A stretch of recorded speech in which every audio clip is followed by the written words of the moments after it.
I was born in a small town in Florida. My mother was an alcoholic. Her father had abused her.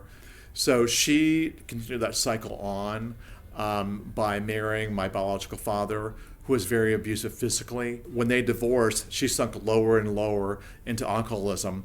And she met a man who we thought was going to be the answer to our prayers. He would hug me, he would pat me on the shoulder. I really felt good around him. And the way he was able to molest me was he threatened my mother's life. And as anybody knows, you'll do anything to protect your mother. The first time I was trafficked, I was 5 years old, and I was given drugs and alcohol, handcuffed to a truck stop bathroom, and then raped and sodomized by a procession of 8 men and 1 woman. I was sold to anybody and everybody, to the highest bidder who would pay money to molest me.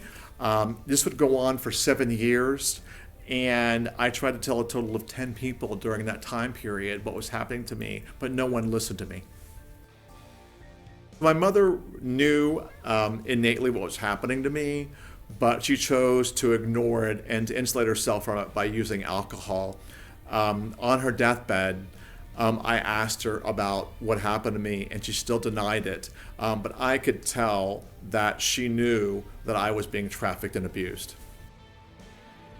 There were so many nights that I would wake up screaming because I would feel the hands around my neck choking of the people who would molest me, because one of the things they'd like to do was they would choke you unconscious. So I would feel their fingers around my neck, and actually I would go to school with finger marks around my neck and button up my collar. I blamed myself for what happened, and I said, I should have been able to do something. There's no way a 25-pound child could defend themselves against a 250-pound man. One of the real big misconceptions about human trafficking, unfortunately, is that because they see someone on a street corner standing there on what we call a track, which is where people are trafficked, that they could just run away. The way that you're kept in human trafficking is not by chains of metal, but by chains of fear and shame. Your passport's taken, your family's threatened. They tell you, if you run away, I'll find you, and they'll kill you.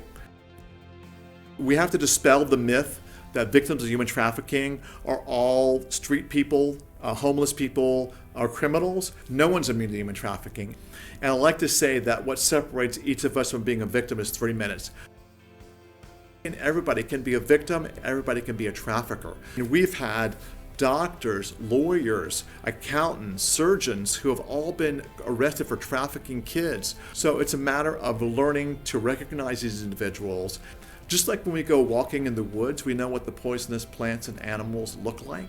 If you educate yourself about the tactics human traffickers use to go after children, and make sure, especially in social media, that you don't friend anybody you don't know in real life, or you don't friend anybody that your parents don't approve. The signs of human trafficking, especially in children, are those who have a lot of adjustment problems in school, a lot of anger issues, what we call burners, cell phones, hotel keys, kids who are picked up by different people, social media profiles that are really sexual. The CDC did a study in 1 year of victims of abuse that they saw, and they calculated a lifetime cost for these individuals. The total that came up was $134 billion for just these individuals within a year that they saw for a lifetime cost. That includes drug abuse, suicide, incarceration, mental health programs. So it's a severe problem both physically, mentally, and monetarily. Most victims of human trafficking have severe PTSD, and there's several studies out that say that the level of PTSD experienced by a victim is greater than those who are subjected to war or torture. The way that I got out of being trafficked was that at the age of 12, I was filled with such despair and such hopelessness, and I felt like there was no way to get out of it. So I went to my mother's medicine cabinet and got a bottle of sleeping pills, and I got a bottle of vodka. I went to my mother's favorite rose garden, which she valued more than me, obviously, and I laid down on the warm earth, and I took the pills and drank the vodka and drifted off to sleep. At that point, I heard a voice that spoke to me and said, Your time on earth isn't done. I want you to go back and fight for every single child that's suffering as you have. Later, I thought about it and I realized this was the voice of my friend Steve, who I had seen murdered in front of me by the human traffickers who sold us for sex. I woke up in an emergency room. I had been gone for a total of 3 minutes. All the doctors, their jaws were dropped, and one nurse in the exam room noticed that I was suffering from abuse, and it was her that helped me escape human trafficking that day and have the life I've had.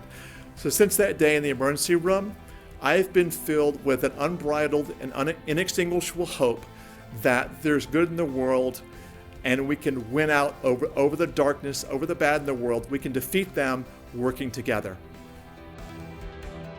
You know, I would never be here today if it wasn't for a close friend of mine who is a victim of human trafficking. She taught me that I could be a victim and be vulnerable and still be a man. The reason that we don't speak out when we're trafficked is that our egos are so restrictive that we can't admit that we're victims, we can't admit that we're vulnerable.